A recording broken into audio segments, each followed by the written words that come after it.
আজি আমি আহিছোঁ এইবাৰ বজাৰ কৰিবৰ কাৰণে মানে মোটামুটি বজাৰ অলপ বোলো কৰি লওঁ নহ'লে গোটেইখিনি একেবাৰে কৰাটো কিন্তু সম্ভৱ নহয় সেইটো কাৰণে বোলো অলপ চলপ বজাৰখিনি কৰি লওঁ তাকে সেই বেটিৰ কাৰণে কাপোৰ এযোৰ চালোঁ আৰু এযোৰ কাপোৰ চাওঁতে বহুত টাইম লাগিছে বিশেষকৈ আমি মাইকী মানুহ নহয় জানো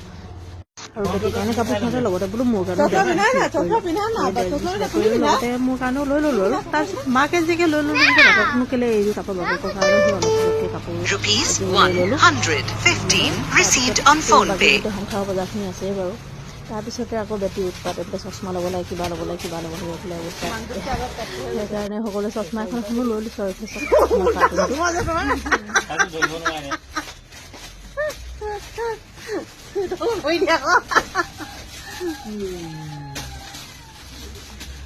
এইফালে চাওকচোন মন্নাথ ফেশ্বন হাউচ এইখন কিন্তু আমাৰ শিমলুগুৰিতে বহুত তিনিআলিৰ পৰা পাৰ হৈ অলপ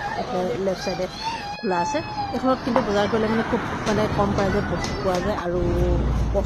মন পচন্দৰ বস্তু পোৱা যায় আৰু এইফালে অলপ অলপ বৰষুণো দিছে আৰু আমি এতিয়া ঘৰ ৰাওনা হৈছোঁ আৰু বাই বাই ভিডিঅ' ভাল লাগিলে শ্বেয়াৰ কৰি দিব।